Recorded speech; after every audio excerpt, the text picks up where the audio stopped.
Orbit, obrolan santai serba-serbi Tiongkok, menyajikan berbagai informasi dan peristiwa menarik seputar Tiongkok.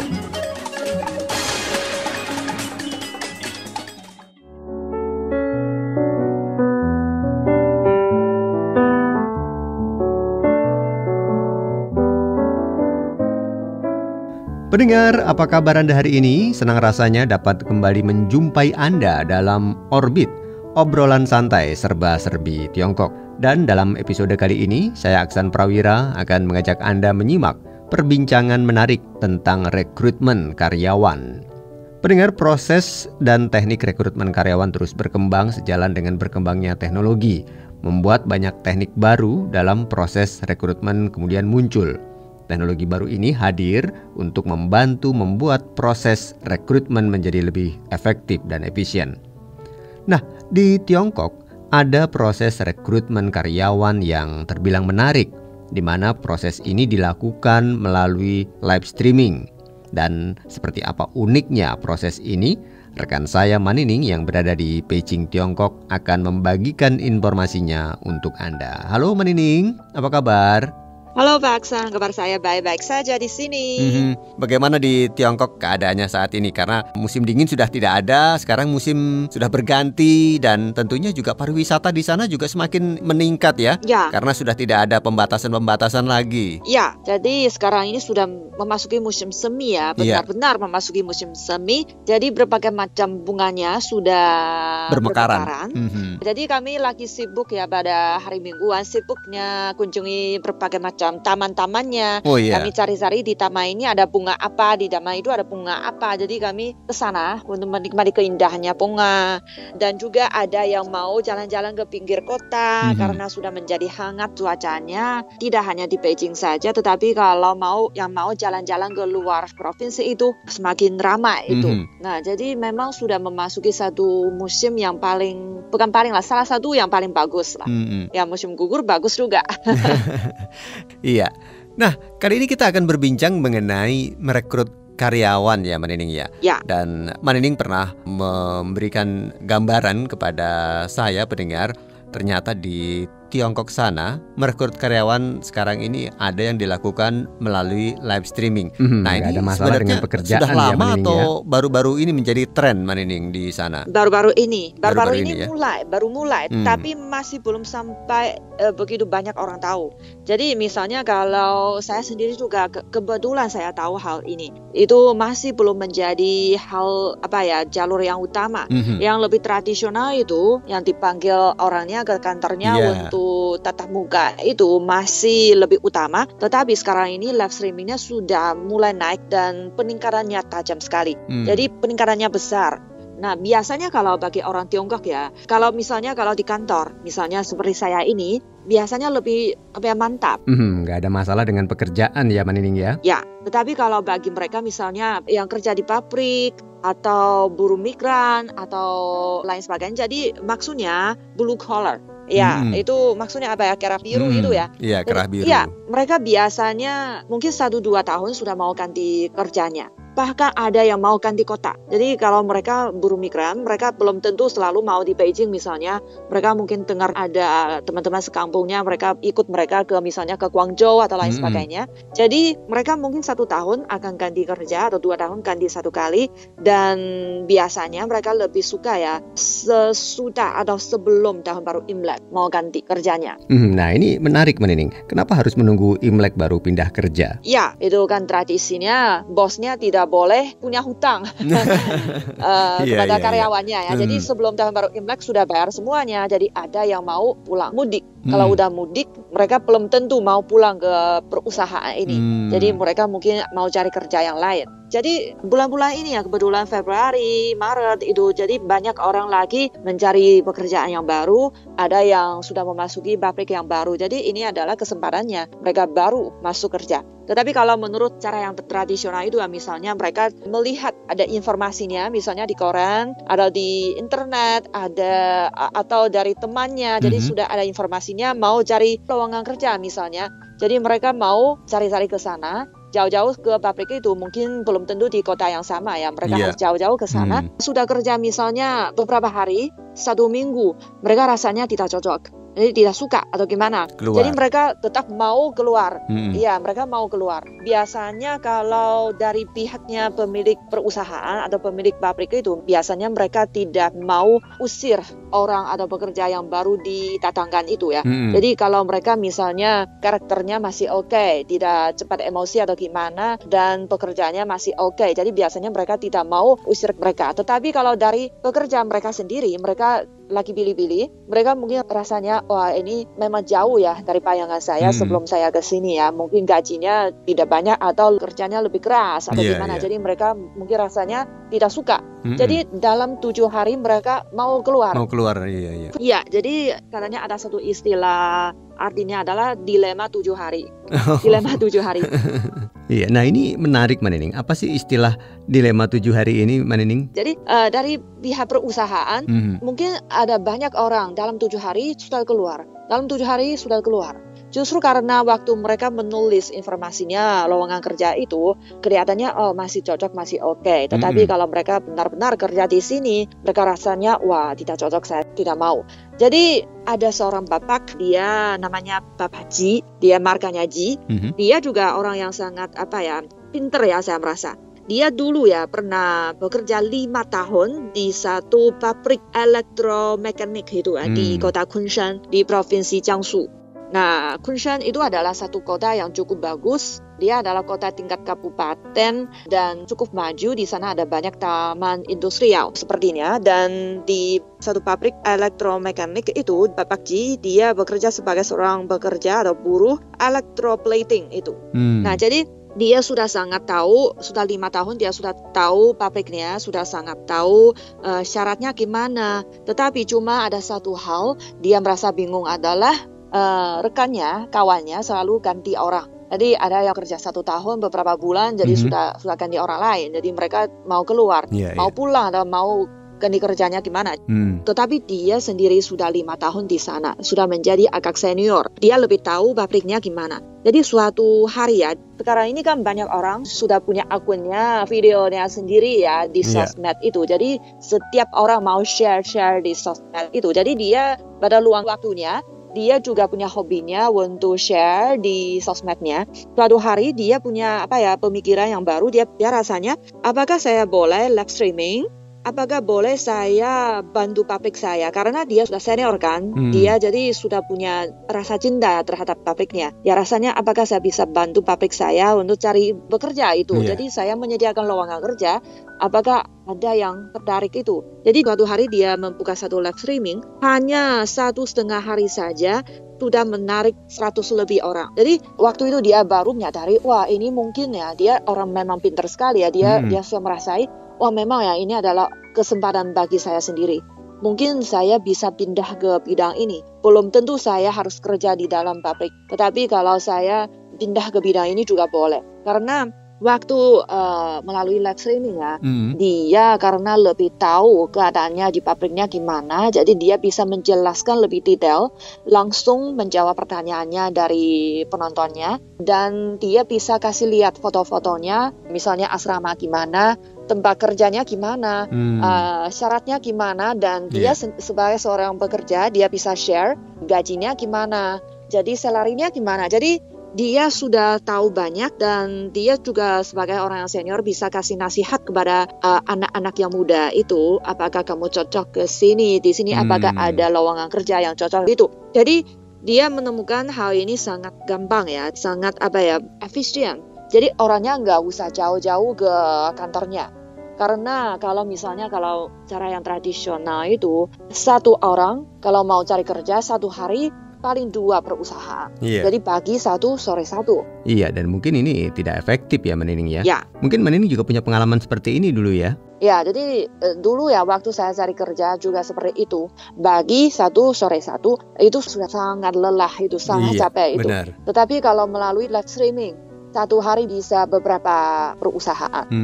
Jadi rasanya itu juga sangat bagus, dan kalau melalui cara ini dia bantu pabriknya mencari 50 orang lebih pada kali itu, dan 50 orang lebih itu mereka kebanyakannya sudah bekerja di pabriknya lebih lama. Tidak cepat mau keluar itu. Tidak ada fenomena seperti itu karena mereka sebelum datang ke sini sudah sangat tahu. Nah, jadi sekarang ini dia juga merasa, wah ini adalah satu peluang ya bagi Bapak Ji ini ya. Dia sudah mulai mau lebih sering melakukan hal ini. Dan tidak hanya dia membantu pabriknya sendiri, dia juga bantu pabrik yang lain. Ada yang minta bantuan dari dia, kasih informasinya kepada dia juga bantu pabrik yang lain untuk mencari pekerja. Dan sebelum dia promosi pabrik ini, lowongan kerja ini, dia harus ke sana untuk lihat-lihat. Cari informasi dulu ya Menining ya, mengenai perusahaan tersebut begitu ya? Ya. Apakah keadaannya seperti yang dia ngomong itu, gajinya gimana, jadi keadaannya gimana, lowongan kerjanya di bidang yang mana, apakah cocok orang itu atau gimana. Jadi dia sudah sangat tahu, baru dia promosi pabrik itu lowongan kerjanya di live streamingnya. Karena sekarang ini kalau melalui live streaming, baik membeli ya barang-barang komoditas atau seperti ini ya yang menawarkan lowongan kerja ini, apa yang paling penting itu adalah kejujuran. Jadi harus jujur kan? Iya, kejujuran ini memang sangat dibutuhkan ya Menining ya untuk mencapai suatu keberhasilan dalam segala hal. Ya, kalau reputasinya sudah turun, penilaiannya tidak bagus, pasti live streamingnya ini tidak bisa dilangsungkan terus. Jadi tidak ada penontonnya nanti kalau reputasinya kurang baik. Jadi dia harus sendiri ke sana, dan dia bilangnya dia sendiri sebagai seorang pekerja gerah biru itu, dia juga sangat tahu apa yang dibutuhkannya. Mereka butuh apa. Jadi tidak semua orang misalnya ada gaji sudah cukup ya. Mungkin mereka juga mau promosi, mau belajar lebih banyak, juga mau punya arah kehidupannya sesuatu. Jadi impiannya gimana? Jadi apakah di pabrik ini lebih cocok mereka? Jadi dia bisa rekomendasi. Nah, jadi sampai dia kontraknya dengan pabrik dulu itu ya, dia kan kerja 5 tahun di satu pabrik, sampai kontrak kerjanya sudah sampai waktunya, mau sampai masa waktunya itu, dia di live streamingnya sudah punya lebih dari 1 juta penggemar.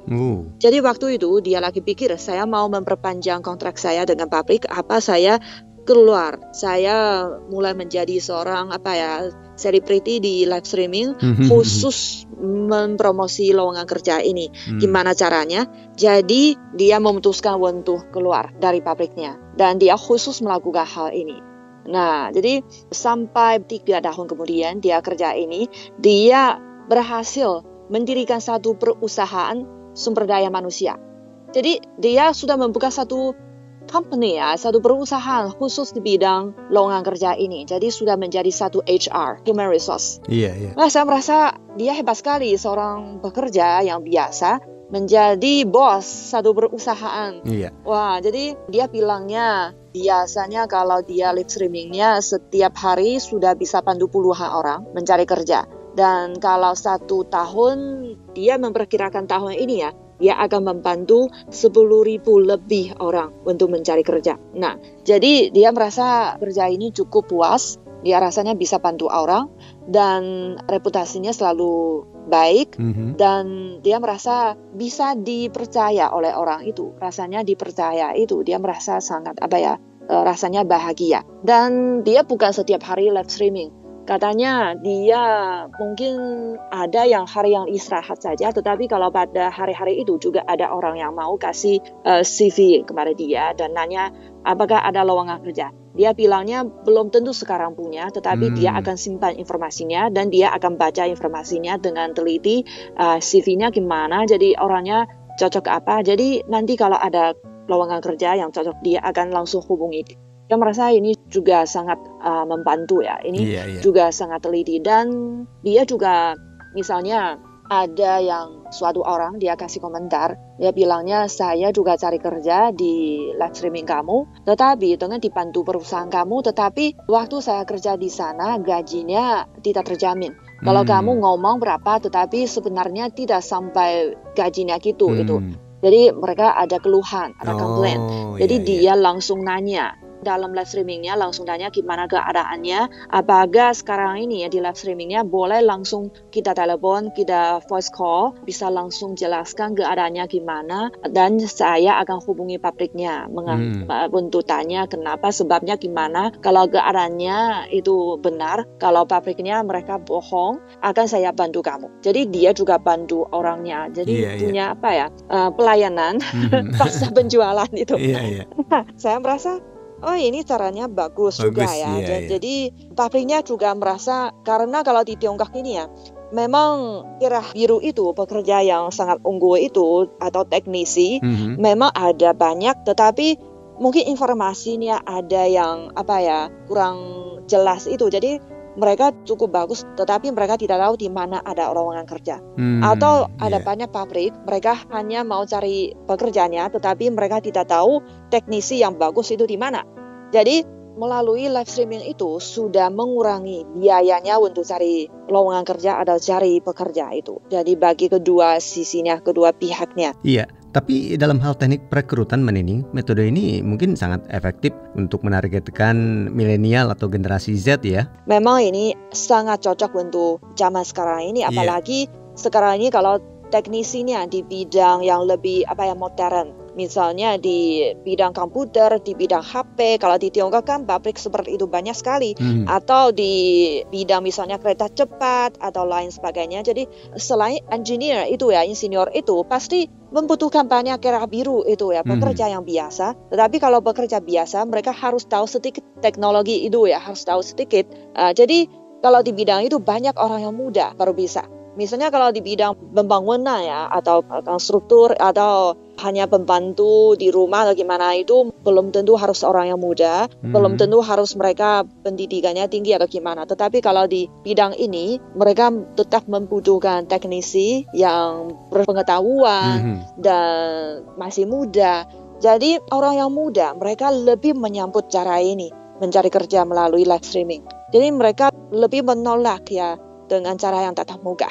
Karena sekarang ini saya merasa banyak orang yang muda, mereka juga tidak begitu sosial. Jadi mereka tidak mau langsung berkontak dengan orang. Kalau disuruh menyatakan sesuatu, belum tentu mereka bisa ngomong. Tetapi kalau suruh mereka bekerja, mereka bisa. Khususnya di bidang sains itu ya, di bidang teknologi itu.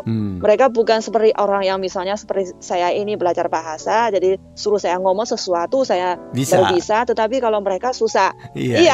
Jadi kalau live streaming itu mungkin lebih cocok mereka. Jadi sekarang ini melalui cara ini, live streaming, caranya berekrutan ini, lebih banyak menarik orang yang muda. Jadi juga sangat cocok bagi perusahaannya, kebutuhan perusahaannya, karena mereka membutuhkan orang yang muda ini, yang punya wawasan di bidang ini. Jadi saya merasa ini hal yang cukup baik. Dan kalau menurut Kementerian Sumber Daya Manusia di Tiongkok ini, pada bulan April tahun lalu, tahun 2022, mereka juga sangat promosi cara ini, live streaming, untuk perekrutan. Jadi mereka juga sangat mendorong melalui live streaming atau interviewnya jarak jauh itu, virtual online itu. Jadi mereka juga sangat mendorong hal ini dan khusus mengeluarkan satu pernyataan untuk mendorong hal ini. Dan sampai tahun 2020 ada satu laporan yang mengumpulin keadaannya dari Januari hingga Oktober tahun lalu itu. Sekarang ini yang mencari kerja atau perekrutan melalui live streaming itu di Tiongkok, provinsi yang mana yang nomor satu adalah justru provinsi Jiangsu. Yang dari Pepakji, dia juga dari provinsi Jiangsu. Nah, khususnya di kota Kunshan, itu sangat menonjol di bidang ini. Mereka sudah menjadi pionir ya di bidang ini. Dan sekarang ini sudah punya satu model yang sudah agak matang. Jadi yang melayani pemerintah, melayani perusahaan, dan melayani pekerjanya juga. Dan sekarang ini sudah menarik semakin banyak perusahaan mau bergabung. Misalnya sekarang sudah ada BUMN juga mau ikut cara ini. Tidak hanya perusahaan swasta saja, tetapi kalau BUMN juga mulai menggunakan cara ini. Nah, kalau dalam persaingan, mana yang lebih diuntungkan, Menining, BUMN atau perusahaan swasta? Dan kalau mereka sudah jatuh ke ajang ini ya, saya merasa pasti mereka akan lebih unggul. Karena mereka informasinya juga lebih transparan dan mereka sudah punya sistem yang lebih matang. Jadi kalau BUMN mau cari lowongan atau perusahaan yang besar, swasta yang besar itu, kalau mereka mau cari pekerjaan melalui live streaming ini, pasti mereka peningkatannya akan lebih cepat lagi daripada perusahaan yang kecil. Iya. Jadi saya merasa wah sangat bagus sekali. Dan dulu kan kami bilangnya dilemanya 7 hari kan, dalam 7 hari orangnya mau ganti kerja lagi. Dulunya tingkatnya 20 hingga 30%. Kalau melalui live streaming hanya 5% saja. 5% orang mau ganti kerja. Lebih sedikit. Ya, lebih sedikit. Jadi ini lebih efisien. Iya. Karena mungkin transparan ya Mbak Nining ya. Dan memang merekrut karyawan yang tepat bukan hal yang mudah. Dan prosesnya pastinya juga banyak. Tapi dengan live streaming ini juga mungkin karyawan ada tes-tes juga Mbak Nining? Atau hanya wawancara aja ya? Dan saya merasa sekarang ini mungkin teknologinya platform itu juga makin maju. Saya baru tahu kalau waktu misalnya saya menonton satu live streaming cari lowongan kerja itu, saya bisa langsung kirimkan informasi saya sendiri, CV-nya saya sendiri, langsung kirimkan ke sana. Jadi saya sudah menulis atau membuat CV saya sendiri, sudah tersedia di sana. Kalau saya tertarik dengan live streaming ini, saya langsung kirim saja, langsung mereka sudah terima. Saya merasa ini sudah maju sekali. Bukan waktu kita nonton live streaming, kalau harus catat ya dengan pena, cara kontaknya gimana, nanti saya kirim email, itu bukan itu. Bisa langsung melalui platformnya, langsung bisa. Iya. Dan tentunya ini akan jadi tren ke depannya ya Mbak Nining ya, karena ini akan memudahkan bagi karyawan juga yang mungkin jauh dari tempat kerja dan harus mungkin memakan waktu ke sananya. Tapi dengan live streaming ini bisa di rumah, bisa di mana saja, dan mungkin bisa 2 atau 3 perusahaan mereka melamar pekerjaan ya Mbak Nining ya. Iya, jadi mereka juga ada persaingan. Karena kalau mau misalnya di satu bidang, jadi kan itu Gerah Biru kan ada berbagai macam bidangnya. Belum tentu semua orang sudah sangat cocok di semua lowongan kerja kan. Betul. Jadi kalau di satu bidang mungkin tenaga ahlinya atau tenaga kerjanya cuma sekian banyak ya, tidak terlalu banyak. Hanya mungkin ada lulusan dari jurusan sekolah kejuruan ini atau gimana, mungkin lebih unggul atau gimana. Jadi sekian banyak juga. Jadi juga mereka harus merebut satu lowongan kerja atau 2 perusahaan merebut 1 orang. Itu juga bisa muncul dan seperti itu. Jadi saya merasa pasti lebih menguntungkan bagi orang yang mencari lowongan kerja yang lebih cocok untuk diri sendiri. Itu saya merasa cukup efisien. Iya. Dan jangan lupa juga mungkin Mbak Nining, dengan merekrut karyawan melalui live streaming ini juga bisa membuat orang semakin lebih cepat diketahui data-datanya ya Mbak Nining ya. Karena mereka sudah mengirimkan data-datanya dan perusahaan juga pasti sudah langsung bisa membaca saat itu juga. Dan perusahaan ingin mendapatkan karyawan yang seperti apa begitu ya. Jadi ini juga mempercepat juga proses perekrutan karyawan ya Mbak Nining ya. Iya, dan selain itu juga ada satu hal saya merasa itu juga sangat bagus, justru karena misalnya sekarang ada yang lulusan dari universitas, ada S1, ada S2, jadi mereka mungkin rasanya pendidikan saya agak tinggi ya, selalu mau cari kerja di kantor, kerja dengan otak saja, tidak mau melihat, ataupun ada sebagian orang mereka sebenarnya juga tertarik bekerja sebagai seorang Gerah Biru saja, tetapi mungkin angkatan lebih tua atau gurunya mereka tidak punya pengalaman serupanya, jadi mereka sendiri juga tidak tahu bagaimana caranya untuk mencari kerja di bidang itu, atau mereka mungkin merasa malu-malu juga waktu mau mencari pekerja di bidang itu, jadi mereka tidak punya kesempatan untuk mengenal lebih detail bagaimana keadaannya yang untuk lowongan kerja sebagai seorang Gerah Biru atau gimana. Dan mungkin kalau mereka mau cari kerja ke kantornya untuk interview tatap muka itu, mungkin mereka juga sering ditanya, kamu sudah lulusan S2 misalnya, pendidikannya begitu tinggi, sudah punya ijazah, kenapa mau kerja sebagai seorang buruh saja ke pabrik saya ini. Jadi mungkin mereka juga ditanya-tanya, jadi informasinya kurang seimbang di bidang ini. Tetapi kalau sekarang ini, kalau mereka benar-benar tertarik ya, sekarang ini kan ada banyak mahasiswa S1, S2, mereka juga bekerja sebagai seorang petani juga, atau seorang pedagang yang kecil yang menjual sesuatu hanya begitu saja. Jadi kalau mereka benar mau tertarik, Jadi mereka hanya menonton satu live streaming saja, mereka sudah langsung punya informasinya, langsung tahu keadaannya sebagai seorang buruh, bagaimana keadaannya. Apakah saya punya kesempatan nanti promosi menjadi seorang teknisi yang senior atau gimana? Nanti apakah punya kesempatan menjadi seorang yang senior atau gimana? Jadi mungkin dia bisa pikir hal ini. Jadi mereka juga sukarela bekerja dari seorang gerah biru. Makanya melalui cara ini bisa pecahkan perbatasan antara dua kelas menurut pendidikan itu. Makanya saya merasa ini juga satu hal yang sangat mendukung, sangat baik. Biar kita punya lebih banyak pilihan. Betul. Dan dengan demikian juga para pekerja sudah tahu ya Mbak Nining ya, perusahaan yang akan mereka tuju ini, latar belakangnya, jenjang karirnya ke depan apakah akan meningkat atau tidak. Jadi bisa langsung ditanyakan dan saat itu juga sudah tahu ya Mbak Nining ya. Ya, gajinya berapa itu gajinya, atau asramanya gimana, bisa tinggal di mana, jadi keadaannya gimana itu juga. Karena tidak hanya sekarang ini live streamingnya juga tidak hanya gerah biru saja, tetapi nanti ya sekarang sudah mulai. Nanti ya pasti yang kantoran itu, pekerja formal pekerja dengan otak saja itu, pasti yang juga melalui cara ini. Kalau orang misalnya seorang satpam, dia juga punya impiannya mau kerja sebagai seorang kantoran misalnya, dia juga punya kesempatan untuk mengenal negaranya gimana. Misalnya sekarang ini sudah, bukan hanya sekarang ini, kalau puluhan tahun yang lalu sudah, misalnya di universitas saya, Universitas Peking, di sana juga ada satpam kan. Satpamnya sekarang dulu sudah sangat terkenal.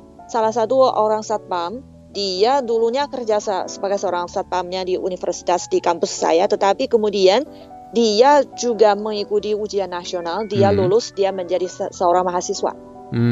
Justru karena waktu dia bekerja sebagai seorang satpam, dia pada luang waktunya dia belajar, dan dia bisa juga ke perpustakaan di kampusnya, dan dia juga kalau ada kesempatan dia juga komunikasi dengan dosen, dengan mahasiswa, dengan semua orang yang bisa dia ketemu itu. Dia juga nanya yang pertanyaannya, yang kesulitannya dalam pelajarannya gimana. Jadi suatu hari dia memutuskan untuk mengikuti ujian nasional, ujiannya untuk memasuki universitas. Jadi dia berhasil menjadi seorang mahasiswa.